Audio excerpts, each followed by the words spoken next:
Last बार जब जोसे मोरिन्यो ने real Madrid को मैनेज किया था, उस बार उन्होंने टीम के प्रेसिडेंट से लड़ाई कर ली थी, कैप्टन से लड़ाई कर ली थी, मीडिया से भी लड़ाई करते थे एंड इसी की वजह से उनके ड्रेसिंग रूम में डिफरेंसेस आ गए थे। उन्होंने कुछ ट्रॉफी जरूर जीती, बट सीजन एंड होते होते जो रिलेशनशिप थी वो बिल्कुल ही खराब हो गई थी। उसके बाद वो वापस चेल्सी आते हैं, जहां पे ये प्रॉब्लम्स एज इट इज चलती हैं। पहले मेडिकल स्टाफ के साथ प्रॉब्लम्स होती हैं, चेल्सी बोर्ड के साथ होती है एंड देन इवन प्लेयर्स के साथ भी।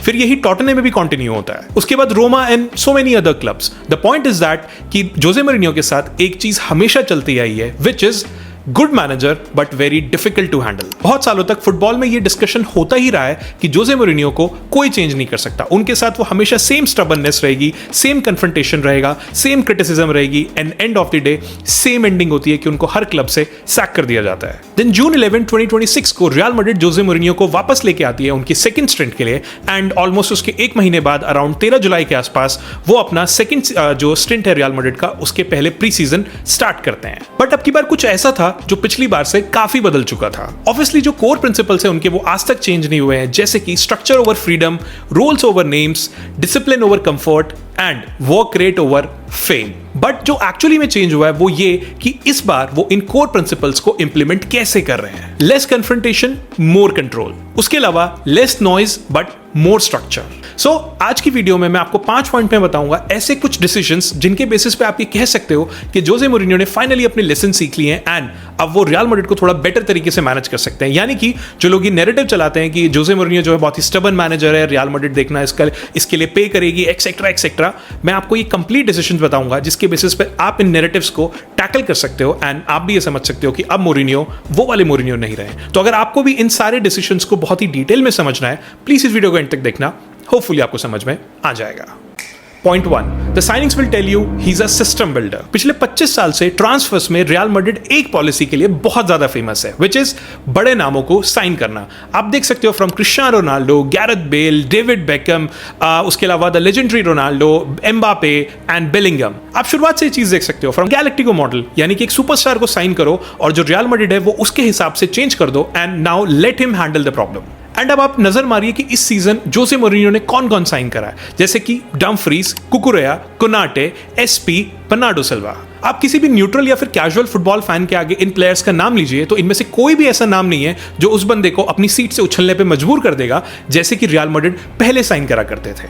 बिकॉज ये उस टाइप के प्लेयर्स हैं जो फुटबॉल वर्ल्ड में अभी तक कुछ बहुत ज्यादा ट्रेंडिंग नहीं थे एंड ये रियल मैड्रिड के लिए बहुत ज्यादा शर्ट सेलर्स नहीं है जिस तरीके से रोनाल्डो या बेकहम हुआ करते थे। एंड यही मेरा एग्जैक्ट पॉइंट है, बिकॉज मोरिन्यो ने इस बार सिर्फ नाम साइन नहीं करे बल्कि उन्होंने रोल साइन करे हैं। अगर आप कुकुरेया की बात करो तो स्पेन के वर्ल्ड कप विनिंग कैंपेन में उन्होंने सारे मिनट्स खेले हैं, इवन ऑस्ट्रिया के अगेंस्ट उन्होंने 2 असिस्ट भी दिए थे। एक reliable, intense and tactically discipline player. वो कोई ऐसे प्लेयर नहीं है जो आपको बहुत ही ज्यादा एक्साइटमेंट से भर देंगे, बट वो वाला प्लेयर है जो रियल मैड्रिड में 38 ला लीगा मैचेस खेलने के लिए आया है एंड मोस्ट प्रॉब्ली वो हर मैच में आपके लिए 8 आउट ऑफ 10 और 9 आउट ऑफ 10 परफॉर्मेंस देने वाला है। कोनाटे जो कि एरियल डोमिनेंस रखते हैं, फिजिकल एग्रेशन रखते हैं एंड सेट पीस डिफेंडर भी हैं। वो यहाँ पे कोई नेक्स्ट रामोस बनने के लिए नहीं आए हैं, बल्कि वो यहाँ पे सिर्फ हेडर्स जीतने आए हैं एंड क्रॉसेस से रियल मैड्रिड को बचाने के लिए आए हैं। डम्फ्रीज जिनके अंदर एनर्जी भरी हुई है, जो आपको विड देते हैं, जो आपको ओवरलैपिंग रन्स बना के देंगे।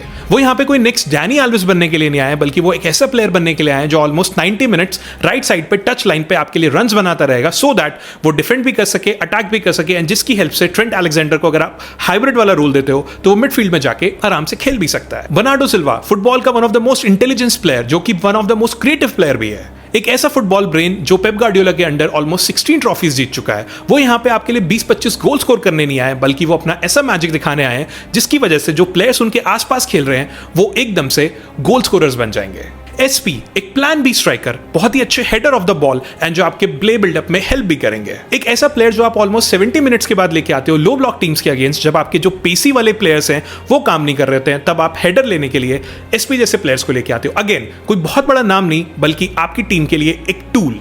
इवन यान डियोमांडे, यस टेक्निकली जो फीस है वो बहुत ही ज्यादा मैसिव है, बट मोरिन्यो ने उन्हें एक स्पेसिफिक रोल के लिए साइन करा है। उन्हें राइट विंग के लिए साइन किया है, स्पीड के लिए, कियोस के लिए एंड 101 ड्रिबलिंग के लिए। ये एक ऐसा रोल है जो कि तब से खाली पड़ा है जब से गैरेथ बेल रियल मैड्रिड से गए हैं। अगेन ये कोई गैलेक्टिको साइनिंग नहीं है जो यान डियोमांडे के नाम पे साइन हुई है, बल्कि एक ऐसी साइनिंग है जो स्पेसिफिक रोल की वजह से हुई है। मेरे हिसाब से पिछले कई सालों में ये रियल मैड्रिड के लिए सबसे रोल स्पेसिफिक ट्रांसफर विंडो हुई है, यानी कि जितने भी प्लेयर्स साइन हुए हैं वो किसी न किसी स्पेसिफिक रोल के लिए साइन हुए हैं। आप इनमें में से किसी एक को भी हटा दीजिए तो आपकी जो पूरी मशीन है रियल मैड्रिड वो कहीं ना कहीं मैल फंक्शन करना शुरू कर देगी। चेल्सी में 2004 में जोसे मोरिन्यो साइन करते हैं डिडियर ड्रॉग्बा, कार्वेलो, फेरेरा, टियागो। शायद कोई भी ऐसा नहीं होगा जो पॉलो फेरेरा की साइनिंग से अपनी सीट से उछल पड़ा होगा, बट उनकी साइनिंग की हेल्प से चेल्सी ने back to back Premier League भी जीत ली थी। 2009 में मोरिन्यो साइन करते हैं लूशियो को, थियागो मोटा को एंड श्नाइडर को। इन सब के रोल्स की वजह से इंटर मिलान ने ट्रेबल जीत लिया था। सो जो बेसिक प्रिंसिपल है रोल प्लेयर्स को साइन करने का वो जोसे मोरिन्यो ने चेंज नहीं करा है, but what exactly change is कि वो ये साइनिंग्स कहां पे कर रहे हैं। वो ये साइनिंग्स कर रहे हैं रियल मैड्रिड में, द होम ऑफ गैलेक्टिकोस, उस क्लब के घर पे जिसने ये सारे बड़े प्लेयर्स को साइन करने के जो कारनामे थे वो फुटबॉल वर्ल्ड में शुरू किए थे। एंड फाइनली मोरिन्यो के पास उतनी अथॉरिटी है कि वो इस ट्रेडिशन को चैलेंज कर रहे हैं, बट द इंपॉर्टेंट पार्ट बिल्कुल क्वाइटली वो पहले की तरह प्रेस कॉन्फ्रेंस में मीडिया में हंगामा नहीं बचा रहे हैं जिस तरीके से पिछले क्लब्स में करते आए हैं। वो अपना सारा काम कर रहे हैं, रियल मैड्रिड को जहां जहां पे चैलेंज करने की जरूरत है वो भी कर रहे हैं, but silently. Point 2, the rules which tells he's a cultural architect। अपने सेकंड स्ट्रिंट के पहले कुछ हफ्तों में जोसे मोरिन्यो ने वैल्डेबास में हर चीज एनालाइज कर ली। उन्होंने ये देख लिया कि प्लेयर्स ट्रेनिंग में कब आते हैं, उन्होंने ये देख लिया कि प्लेयर्स जो है अपनी इंजरी से किस तरीके से रिकवर करते हैं, प्लेयर्स कब खाते हैं, क्या खाते हैं, एंड वो बाहर किस तरीके की रिलेशनशिप रखते हैं। टू मच फ्रीडम, ये थे टेक्निकली जोसे मोरिन्यो के वर्ड्स। एंड इन 3 वर्ड्स के बाद जोसे मोरिन्यो ने इसको सॉल्व करने के लिए कुछ सेट ऑफ न्यू रूल्स बना दिए। कुछ ऐसे रूल्स जो कि प्लेयर्स की इस डेली डे लाइफ को इंपैक्ट करते हैं। ये कोई टैक्टिकल चीजें नहीं है, बल्कि ऐसे रूल्स हैं जो उनकी लाइफ में चेंजेस लेके आएंगे। Rule 1, nutrition. अब रियल मैड्रिड के प्लेयर्स पहले की तरह अपने प्राइवेट शेफ्स रख के ये डिसाइड नहीं करेंगे कि उन्हें क्या खाना है, बल्कि जो क्लब के न्यूट्रिशनिस्ट्स हैं वो ये डिसाइड करेंगे कि उनके लिए क्या खाना बनना है, चाहे वो ब्रेकफास्ट है, चाहे वो लंच है, डिनर है, स्नैक है। ये मील इस तरीके से डिजाइन होगा कि उनकी परफॉर्मेंस को बूस्ट मिले। इसमें कोई भी पर्सनल फेवरेट्स नहीं होंगे, कोई भी एक्सेप्शन नहीं होगा, सबके सबको ये रूल फॉलो करना होगा। आप सोच के देखिए रियल मैड्रिड जैसे ड्रेसिंग रूम में इसका क्या मतलब है। एक वो ड्रेसिंग रूम जहां पे प्लेयर्स जो हैं वो ईयरली 10 मिलियन टू 20 मिलियन कमाते हैं, जो बड़े आराम से प्राइवेट शेफ्स को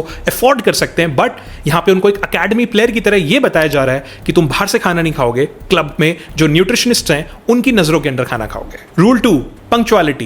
रियल मैड्रिड के सारे प्लेयर्स को यह बोल दिया गया है कि आप लोगों को ट्रेनिंग के लिए जो टाइम दिया है उससे 1 घंटा पहले रिपोर्ट करना है, नॉट ऑन द टाइम, उससे 1 घंटा पहले। और अगर आप इस रूल को ब्रेक करते हो तो पनिशमेंट के तौर पे अब आपको कोई फाइन वाइन नहीं देना है। पनिशमेंट यहां पे होगी एक सॉलिटरी जिम सेशन, यानी कि पूरी टीम बाहर प्रैक्टिस कर रही होगी, आप अकेले जिम में जाके अपने वेट्स की प्रैक्टिस कर रहे होंगे या फिर एक्सरसाइज कर रहे होंगे। ये जो पनिशमेंट की चॉइस है यही आपको बताती है कि जोसे मोरिन्यो काफी हद तक इवॉल्व हो चुके हैं। अगर ये पुराने मोरिन्यो होते तो ये यहां पे इन प्लेयर्स को या तो फाइन करते या फिर सारे ग्रुप के आगे उनके ऊपर बहुत गंदे से चिल्लाते। जो 2026 की मोरिन्यो है वो ये चीज अच्छे से समझ गए कि ऐसे प्लेयर्स जो कि ऑलमोस्ट हर वीक 400,000 यूरोस कमा रहे हैं उनको फाइन करना सेंसलेस बात है, बट उनको अकेले जिम में ट्रेन करने देना जबकि उनका पूरा जो ग्रुप है वो बाहर प्रैक्टिस कर रहा है, अच्छे से मिल रहे हैं, जुल रहे हैं, ये चीज ज्यादा बड़ा इंपैक्ट डालती है। विच इज जो ये मिलेनियर्स भी होते हैं उनको एक चीज का बड़ी चिंता होती है, विच इज स्टेटस। ये जो अपने ग्रुप से सेपरेट होकर ट्रेन कराना होता है ये बहुत ही बड़ी बेइज्जती होती है। एंड आप चाहे मिलेनियर हो या फिर नॉर्मल आदमी, ये चीज आपको इतनी ज्यादा हर्ट करेगी जो शायद आपको कोई अगर चिल्ला भी दे तो भी शायद उतना फर्क नहीं पड़ेगा। Rule 3, recovery. जितनी भी इंजरी से रिकवरी है या फिर रिहैबिलिटेशन है वो अब क्लब डॉक्टर्स की निगरानी में होगी, यानी कि अब आपके कोई पर्सनल डॉक्टर्स या फिर जो पर्सनल फिजियोज हैं वो यहां पे आपके साथ एसोसिएटेड नहीं रहेंगे, आप क्लब के अंदर ही अपनी रिकवरी करोगे। ये इतना क्यों मैटर करता है? ये मैटर करता है बिकॉज प्रीवियस कोचेस के अंडर जब ये प्लेयर्स थे ये अपने पर्सनल डॉक्टर्स या फिर पर्सनल फिजियोज के साथ जो है क्लब से गायब रहते थे एंड वहां पे अपने आप को रिकवर किया करते थे। ये अलग अलग रिकवर होने की वजह से ये क्लब के साथ एंड प्लेयर्स के साथ एक कनेक्शन मिस कर देते थे, एक आइडेंटिटी जो थी वो लूज कर देते थे। मोरिन्यो ने अब उनको फोर्स करा है कि आप सबके साथ ही रिकवर करोगे। डजंट मैटर आप चाहे मैचेस खेल सकते हो या नहीं, बट आप अपनी स्क्वाड, अपनी जो फैमिली है उसी के साथ रहोगे। Rule 4, mandatory team lunch. Players and coaching staff mandatory जो लंच है वो साथ में बैठ के करेंगे। पहले रियल मैड्रिड में जो प्लेयर्स हैं उनका जब मन आता था डिफरेंट डे पे कभी भी किसी भी टाइम खा लिया करते थे, अलग तरीके से बैठते थे, अलग खाना खाते थे एंड मोस्ट इंपॉर्टेंटली वहां पे ग्रुप्स बना बना के डिफरेंट ग्रुप्स में खाना खाया करते थे, जिसकी वजह से ऑफ द पिच जो टीम था उसमें ग्रुपिज्म हो गया था। मोरिन्यो एक चीज बहुत अच्छे से समझते हैं जो शायद दूसरे मैनेजर इतना ध्यान नहीं देते, विच इज जो केमिस्ट्री होती है ये पिच पे नहीं बनती है बल्कि पिच के बाहर बनती है। स्पेशली मोरिन्यो के केस में ये लंच टेबल पे बनती है, बिकॉज जब आप लंच टेबल पे 45 मिनट्स अपने टीममेट्स के साथ बिताते हो तो वहां पे रिलेशनशिप बिल्ड होती है एंड उन रिलेशनशिप से ट्रस्ट बनता है एंड ये जो ट्रस्ट होता है यही आपको असली में मैचेस जितवाता है। एएस ने चीज कंफर्म करी है कि ये रूल्स इंप्लीमेंट करने के बावजूद जो स्क्वाड है, जो ड्रेसिंग रूम है, उसमें कोई भी नेगेटिव कंसर्न या फिर डिसेंट नहीं है। ऑन द कॉन्ट्रेरी उन सबको ऐसा लगता है कि ये जो रूल्स हैं ये टीम की बेटरमेंट के लिए हैं एंड टीम को इससे कोई प्रॉब्लम नहीं है। जो प्लेयर्स हैं उन्होंने ये चीज एक्सेप्ट कर ली है बिकॉज डीप डाउन वो प्लेयर्स भी जानते हैं कि 2 साल विदाउट ट्रॉफी जीतने के बाद कुछ ऐसे चेंजेस हैं जो ड्रेसिंग रूम में जरूर होने चाहिए। अब यहां पे जो अलग है पिछले मोरिनियो से वो ये कि जैसे चेल्सी में मोरिनियो ये सारे रूल्स इंप्लीमेंट कराते थे बट वहां पे डर के साथ कराते थे। प्लेयर्स को ये चीज बहुत अच्छे से पता थी कि अगर उन्होंने कुछ भी रूल तोड़ा तो मोरिनियो ने अंदर कुछ नहीं कहेंगे बल्कि प्रेस कॉन्फ्रेंस में जाके उनकी धज्जियां उड़ा देंगे। अब 2026 मैड्रिड में जोसे मोरिनियो जो है ये सारे रूल्स अभी भी इंप्लीमेंट कर रहे हैं बट क्वाइटली, स्ट्रक्चरली। आपको क्या खाना है, आप कब ट्रेनिंग में आओगे, कब रिकवर करोगे, कब टीम के साथ बैठ के खाना है, हर चीज जो उनके कोर प्रिंसिपल्स हैं वो अभी भी इंप्लीमेंट हो रहे हैं। बट अब प्रेस कॉन्फ्रेंस के मीडिया में कोई तमाशा नहीं मच रहा है। टीम्स जो हैं वो इंटरनली जो प्लेयर्स हैं वो आपस में मिलकर सारी चीजें डिसाइड करके इंप्लीमेंट कर ले रहे हैं। Point third, the captain choice tells you he favours walk rate. जब मोरिनियो रियल मैड्रिड में आए थे तो रियल मैड्रिड के लिए कैप्टनसी का एक क्वेश्चन ऐसा बना हुआ था जिसका आंसर उनके पास नहीं था। कार्वा जो है वो उस टाइम पे छोड़ के जा चुके थे एंड चुआमेनी और वेलवर्डे के ऑल्टरकेशन के बाद से इस चीज पे क्वेश्चन उठने लगे थे कि क्या उनको कैप्टन रखना भी चाहिए। सो टेक्निकली उस टाइम पे जो कैप्टनसी आर्म बैंड था वो रियल मैड्रिड में साइड में रखा हुआ था। मैड्रिड में कैप्टनसी को लेके एक ट्रेडिशन चलता है कि जो longest serving first team player होगा, जो सीनियरिटी में ऊपर आएगा, वही टीम का कैप्टन बनता है। एंड इस टाइम पे ये है फेडरिको वेलवर्डे, वो प्लेयर जो क्लब के साथ ऑलमोस्ट 2016 से है, जो फर्स्ट टीम के लिए ऑलमोस्ट 9 कंसेक्यूटिव सीजंस खेल चुके हैं। ये जो कैप्टनसी का ट्रेडिशन है ये जोसे मोरिनियो ने नहीं बनाया बल्कि रियल मैड्रिड में पहले से ही चलता है। And the good part is that कि जोसे मोरिनियो ने इस ट्रेडिशन के साथ कुछ भी छेड़छाड़ नहीं करी। अब उनका ये छेड़छाड़ ना करना भी एक और ऐसा एस्पेक्ट है जो उनके बारे में बताता है। अगर मोरिनियो चाहते तो कैप्टनसी चेंज कर सकते थे। वो चाहते तो विनीशियस को दे देते जो उनके बिगेस्ट सुपरस्टार है, वो चाहते तो यहाँ पे रुडिगर को दे देते जो उनके सबसे सीनियर मोस्ट डिफेंडर है, वो चाहते तो ये कोर्तुआ को दे देते जो कि उनके वेटरन है। मैनेजर्स जो होते हैं वो कैप्टनसी को कभी भी ओवरराइड कर सकते हैं बट इस केस में जोसे मोरिनियो ने ऐसा कुछ भी नहीं करा। एंड ये एक डिसीजन आपको काफी कुछ बताता है बिकॉज वो वेलवर्डे को पसंद करते हैं because of his attributes. Valverde वो प्लेयर हैं जो रियल मैड्रिड के लिए इंटेंसिटी लेके आते हैं, जो उनके लिए सैक्रिफाइस करते हैं, जो अपने वर्क रेट से किसी भी टीम की धज्जियां उड़ा देते हैं। अब आप थोड़ी देर के लिए वेलवर्डे के लास्ट 12 मंथ्स को देखिए। इस ईयर की शुरुआत में वेलवर्डे एंड चुआमेनी दोनों के बीच में ऑल्टरकेशन हुई, फिजिकल वायलेंस भी हुआ एज पर रिपोर्ट्स। वो जो पिच पे नहीं बल्कि ड्रेसिंग रूम में भी हुआ, वो इतना सीरियस था कि रियल मैड्रिड को दोनों प्लेयर्स के अगेंस्ट डिसिप्लिनरी एक्शंस लेने पड़ गए। ये एक अकेला इंसिडेंट रियल मैड्रिड के ड्रेसिंग रूम में सब कुछ गलत चल रहा है इसका एक सिंबल बन गया। वेलवर्डे अपनी फ्रस्ट्रेशंस में इतने ज्यादा इन्वॉल्व थे कि एज पर रिपोर्ट्स उन्होंने कुछ मैचेस से पहले वार्म अप करने से भी मना कर दिया। एंड एक बार तो उन्होंने मीडिया में यह भी बोल दिया कि मैं राइट बैक पे खेलने के लिए पैदा नहीं हुआ हूं। सो टेक्निकली मोरिनियो का जो कैप्टन है वो एक ड्रेसिंग रूम फाइट में ऑलरेडी लड़ाई कर चुका है जिसके against real Madrid disciplinary action भी ले चुकी है। एक ऐसा प्लेयर जो कि पब्लिकली अपना एंगर दिखा चुका है। सो टेक्निकली कोई हीरो फिगर नहीं बल्कि एक कॉम्प्लेक्स पर्सनालिटी बन गया है। स्टिल वो क्यों कैप्टन है? बिकॉज मोरिनियो के लिए वो कुछ ऐसी चीजें देते हैं जो कि इन सारी चीजों को ओवरराइड कर देते हैं। वेलवर्डे की एक आइडेंटिटी है जिसका नाम है वर्क रेट। वो अटैक भी करते हैं, वो डिफेंड भी करते हैं, वो प्रेस भी करेंगे, वो सारे रोल फिल करते हैं जो उस टीम को उस टाइम पे पिच पे जरूरत होती है। 90 मिनट्स के अंदर वेलवर्डे एक ऐसे प्लेयर हैं जो आपको अटैक में खेलते हुए से लेके मिडफील्ड में खेलते हुए आपको राइट बैक पे भी मिल जाएंगे। एंड जो वेलवर्डे के खुद के वर्ड्स हैं उन्होंने ये चीज प्रूव करी है कि इन दोनों की रिलेशनशिप काफी अच्छी चल रही है। उन्होंने बोला कि मैंने उम्मीद नहीं करी थी कि जोसे मोरिनियो इतने बढ़िया होंगे, कितने अप्रोचेबल हैं वो, ये मैंने कभी उम्मीद नहीं करी थी। हाँ, वो कभी कभी टफ जरूर है बट मुझे ऐसा लगता है कि उस मोमेंट पे हमें ये चीज सीखने को मिलती है कि मुझे अपने आप में चेंज करने की जरूरत है। उन्होंने साथ में यह भी कहा कि मैं जोसे मोरिनियो से सीखने के लिए बहुत ईगर हूं। वो जितनी भी एडवाइसेस देंगे उन्हें सुनने के लिए, मानने के लिए मैं बिल्कुल इंतजार कर रहा हूं। प्लस जितने भी ट्रेनिंग सेशंस हैं मैं उसमें से कुछ ना कुछ उनसे हमेशा सीखना चाहता हूं। ये कोई ऐसा कैप्टन नहीं है जो अपने स्ट्रिक्ट मैनेजर के लिए कंप्लेन कर रहा है बल्कि एक ऐसा कैप्टन है जो उसकी रेजिम को यहां पे इंडोर्स कर रहा है। एंड जब किसी भी टीम का जो कैप्टन है किसी भी रेजिम को इंडोर्स करता है तो जो बाकी टीम है उसको फॉलो करती है। अगर यही पुराने मोरिनियो होते तो वो ये सारे डिसीजंस को पब्लिकली बताते, प्रेस कॉन्फ्रेंस में बताते, मीडिया में हंगामा मचा के बताते। 2026 के मोरिनियो ने रियल मैड्रिड के ट्रेडिशन को कंटिन्यू रखा, उससे बिल्कुल छेड़छाड़ नहीं करी, उसमें अपने अपने 2-3 वर्जन्स डाले बट ये सब साइलेंटली करा, क्वाइटली करा, टीम को ध्यान में रखते हुए करा। Point 4, the Bernardo criticism shows he has no favourites. अगस्त 8 रियल मैड्रिड फेरेंकवेरोस को 2-1 हरा देती है। जोसे मोरिनियो के लास्ट 3 से 4 मैचेस में ये तीसरी विन थी। टेक्निकली रियल मैड्रिड एक पॉजिटिव रन पे थी। मैच के बाद शायद जो हेडलाइन है वो ये होनी चाहिए थी कि रियल मैड्रिड अपने विक्ट्री पाथ पे है। एसपी ने रियल मैड्रिड के लिए गोल मार दिया, विनीशियस जूनियर ने जोसे मोरिनियो के अंडर डेब्यू कर लिया। बट जो हेडलाइंस थी वो इससे कुछ अलग थी। हेडलाइन जो थी वो थी मोरिनियो का बर्नार्डो सिल्वा के ऊपर कुछ कहना। उन्होंने बोला कि बर्नार्डो जो है वो मेरे लिए काफी इंपॉर्टेंट प्लेयर है बट उसके बाद उन्होंने यूज किया वर्ड पुअर गाय। उन्होंने बोला कि ये जो पुअर गाय है ये बेचारा मेंटली अपने आप को इवॉल्व करता है जब ये छुट्टियों पे जाता है कुछ ना करके, यानी कि लेजीपना दिखाता है। एंड इसी की वजह से वो जब अपने प्री सीजन पे आया है तो अपने फिजिकल लेवल में बहुत नीचे है। बर्नार्डो सिल्वा को इंप्रूव करना पड़ेगा बट मुझे कोई भी डाउट नहीं है बिकॉज ये इनक्रेडिबल प्लेयर है। ये वो प्लेयर है जिसके लिए जोसे मोरिन्यो ने फ्लोरेंटिनो पेरेज से रिक्वेस्ट करी थी, उनकी प्रेफर्ड साइनिंग।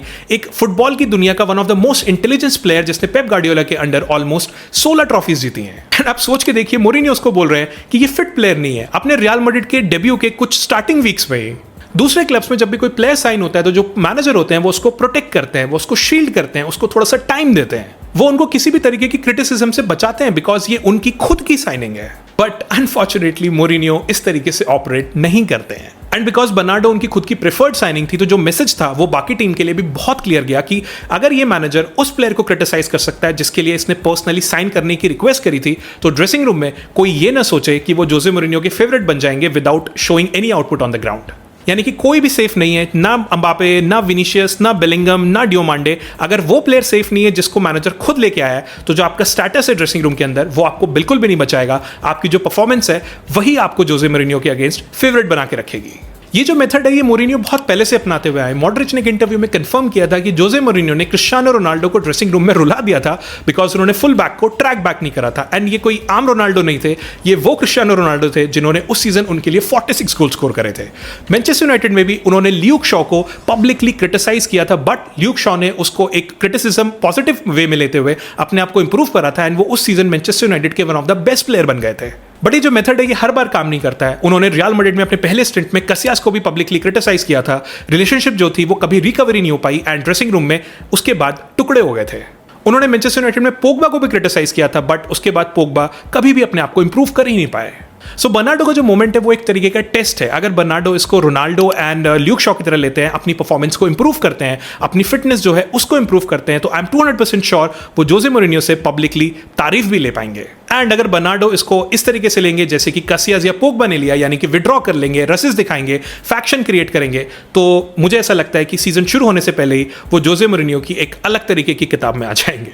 बट यहां पे आती है वो चीज जहां पे जोसे मोरिन्यो ढंग से इवॉल्व हुए हैं। उन्होंने इस क्रिटिसिज्म की शुरुआत करी पुअर गाय बोल के, यानी कि प्यार में या फिर मजाक में बोल के, एंड इस पूरी क्रिटिसिज्म को एंड किया ये बोलते हुए कि वो बहुत ही इनक्रेडिबल प्लेयर है। मोरिन्यो फेमस है अपनी क्रिटिसिज्म को एक हैमर की तरह पटकने के लिए, बट इस बार उन्होंने जो क्रिटिसिज्म है इसमें क्रिटिसाइज जरूर करा। ये बोला कि आप फिट नहीं हो, बट उसमें ये भी बोला कि आप अच्छे प्लेयर हो, यानी कि आपकी क्रिटिसिज्म को उन्होंने रिस्पेक्ट में रैप कर दिया। यानी कि आप फिटनेस को क्रिटिसाइज करो बट टैलेंट की रिस्पेक्ट करो, यानी कि public honesty but without public humiliation. Same principle जो उनका बेसिक प्रिंसिपल है बट डिफरेंट तरीके से इंप्लीमेंटेड है। Point 5, Mbappe silence means he understands the timing. ये वो पॉइंट है जो आपको मोरिन्यो के चेंज होने के बारे में सब कुछ बताएगा, जो शायद पिछले पॉइंट्स भी नहीं बता पाए थे। बिकॉज ये पॉइंट इसके लिए नहीं कि उन्होंने क्या किया, बल्कि ये पॉइंट इस चीज के लिए कि इस बार उन्होंने क्या नहीं किया है। अम्बापे का जो डिफेंसिव वर्क रेट है वो शायद यूरोप की टॉप लीग्स में सबसे नीचे आता है, इवन कुछ गोलकीपर से भी नीचे आता है। एंड उन्होंने ये चीज पब्लिकली बोली कि शायद यस मैं कई बार ट्रैक बैक नहीं करता हूं एंड इसकी वजह से कई बार प्रॉब्लम हो जाती है। हर फुटबॉल एनालिस्ट पंडित ने इसके बारे में बात करी, आप मैं जितने भी फैंस हैं हम सब ने इसके बारे में बात करी। एंड ऑब्वियसली मोरिन्यो इसके बारे में जानते हैं बिकॉज ये वही मोरिन्यो है जिन्होंने रोनाल्डो को ड्रेसिंग रूम में रुला दिया था for not chasing the full back. ये वही मोरिन्यो है जो अपनी प्रेफर्ड साइनिंग को अभी थोड़े दिन पहले पब्लिकली क्रिटिसाइज कर रहे थे। अगर दुनिया में कोई भी एक मैनेजर है जो किलियन एम्बापे को उनकी आंखों में देख के उस चीज के लिए कॉल आउट कर सकता है, इट इज जोसे मोरिन्यो। इन सब के बावजूद कंप्लीट साइलेंस, कोई एक वर्ड नहीं, कोई एक हिंट तक नहीं दी। क्यों? बिकॉज यही वो मोमेंट है जहां पे पुराना मोरिन्यो एंड नया मोरिन्यो आपको अलग अलग होता हुआ दिखेगा। अगर ये पुराने मोरिन्यो होते तो ये आपको पहले वीक में अम्बापे को अटैक करते हुए मिल जाते, पब्लिकली क्रिटिसाइज करते हुए मिल जाते, अपनी अथॉरिटी इंप्लीमेंट करते हुए मिल जाते। मैड्रिड के अपने पहले स्टिंट में वो कसियास के पीछे पड़ गए थे, उनको पब्लिकली क्रिटिसाइज किया था, उनको बेंच किया था, उनको ड्रॉप कर दिया था। बट इससे हुआ क्या? इससे हुआ ये कि ड्रेसिंग रूम में लड़ाई झगड़े बढ़ गए एंड जो ड्रेसिंग रूम था वो स्प्लिट हो गया। Spanish players versus Portuguese players. Casillas ने इवन प्रेस कॉन्फ्रेंस में ब्रीफ भी किया था, उसके बाद जोसे मोरिन्यो ने वापस से ब्रीफ किया। ये लड़ाई ऑलमोस्ट 2 सालों तक रही। डेफिनेटली रियल मैड्रिड ने कुछ ट्रॉफी जरूर जीती, बट जो रिलेशनशिप थी अंदर वो बिल्कुल खत्म हो गई and end of the day Jose Mourinho को रियल मैड्रिड को लीव करना पड़ा, जहां की 50 to 60% प्लेयर्स उनके अगेंस्ट थे। ये वो कॉस्ट होती है जो आपको पे करनी पड़ती है जब आप गलत फाइट्स लड़ते हो गलत टाइम पे। ऐसा नहीं है कि कसियास को चैलेंज करना कोई गलत चीज थी, प्रिंसिपली वो कर सकते थे, बट ये सब तब करना जब आपका ट्रस्ट भी बिल्ट नहीं हुआ है। ये चीज उस सबसे पहले करनी जब जो स्क्वाड है वो आपके प्लेइंग स्टाइल को भी जानती भी नहीं है। वहां पे ये एक फुटबॉल डिसीजन सिविल वॉर में बदल गया था। अब आप 2026 में देखिए, अम्बापे प्रेस नहीं करते हैं, सारी दुनिया जानती है, मोरिन्यो भी जानते हैं, बट उन्होंने कुछ नहीं बोला। बिकॉज 2026 के मोरिन्यो एक चीज जानते हैं जो 2010 के मोरिन्यो नहीं जानते थे, विच इज टाइमिंग। क्योंकि वो जानते हैं कि एक छोटा सा डिफरेंस है कभी भी एम्बापे को चैलेंज ना करना या फिर अभी चैलेंज नहीं करने में। इससे अलग आप सोचिए कि जोसे मोरिनियो एम्बापे के ऊपर क्या कर रहे हैं। वो यहाँ पे रूल सेट कर रहे हैं। उन्होंने पंक्चुअलिटी का रूल सेट कर दिया, उन्होंने लंच करने का रूल सेट कर दिया, उन्होंने रिकवरी के रूल सेट कर दिए एंड और भी बहुत सारे रूल्स उनके ऊपर अप्लाई कर दिए हैं। तो ये जो कल्चर उन्होंने बिल्ड करा है, ये उनके बिहाफ पे एम्बापे को ये चीज बता रहा है कि मुझे यहाँ पे चेंज होना पड़ेगा। यानी कि यहाँ पे कोई कन्फ्रंटेशन की जरूरत नहीं है, बस अंदर से एक म्यूचुअल अंडरस्टैंडिंग आ जा रही है। देन मे बी इन अक्टूबर या फिर नवंबर जब पूरी स्क्वाड जो है वो मोरिनियो को ट्रस्ट करने लगेगी, उनके प्लेइंग स्टाइल को समझने लगेगी, शायद ये वो टाइम होगा जब जोसे मोरिनियो एम्बापे को उनके ट्रैक बैक ना करने के ऊपर चैलेंज कर सकते हैं। मे बी शायद प्राइवेटली, बिकॉज अब दोनों के बीच में एक रिलेशनशिप तो बिल्ड हो गई एंड मोरिनियो पिछली गलती दोबारा नहीं करेंगे। बट अगर वो प्राइवेट के बाद भी काम नहीं चला तो मे बी शायद पब्लिकली ऑल्सो। ये कोई मोरिनियो की वीकनेस नहीं है, बल्कि ये एक स्ट्रैटेजी है। वो मोरिनियो जिसने पहले ही महीने में अपनी रिलेशनशिप कैसियास के साथ खत्म कर ली थी, 2026 के मोरिनियो वो गलती यहां पे एम्बापे के साथ बिल्कुल भी नहीं करेंगे। Again same principle which is सारे प्लेयर्स को इक्वल वर्क रेट के साथ यहां पे काम करना है, बट डिफरेंट स्ट्रैटेजी, यानी कि टाइमिंग का वेट करना एंड अग्रेसिव होके ना बोलना। ये जो पेशेंस है मोरिनियो का, जो अब इनको ये बताता है कि मुझे कब बोलना है, कब नहीं बोलना, कौन सी फाइट लड़नी है, कौन सी फाइट इतनी इंपॉर्टेंट है जो मुझे लड़नी भी चाहिए नहीं। मेरे हिसाब से मोरिनियो के करियर का ये सबसे बड़ा चेंज है, जो कि रियल मैड्रिड के लिए एक बहुत ही बड़ा वेपन होगा अगर उन्हें आगे आने वाले सालों में कुछ भी स्क्वाड के साथ जीतना है। बिकॉज मोरिनियो एंड स्क्वाड का जो ट्रस्ट है वो बिल्ड होना बहुत जरूरी है एंड वो बिल्ड होगा इस पेशेंस के साथ। तो गाइस ये थे मेरे 5 पॉइंट जहां पे मैं आपको बताना चाहता था कि अब जोसे मोरिनियो चेंज हो गए हैं एंड ये पिछले जोसे मोरिनियो नहीं है जो स्टबन थे एक्सेट्रा एक्सेट्रा, जो नैरेटिव दुनिया में चलता है। मेरे हिसाब से इन पॉइंट्स को सुनने के बाद आप उन नैरेटिव्स को आंसर कर सकते हो। अगर आपको लगता है कि मेरे पॉइंट्स बिल्कुल वैलिड थे, just kindly let me no in the comments. अगर आपको लगता है कि मैंने कोई पॉइंट छोड़ दिया है, प्लीज मुझे कमेंट में बताइएगा। Whatever you feel about the video and the channel, just kindly let me know, I am all ears. I hope ये वीडियो आपको पसंद आई होगी। अगर पसंद आई है तो please share with your friends and subscribe to my channel. Thank you.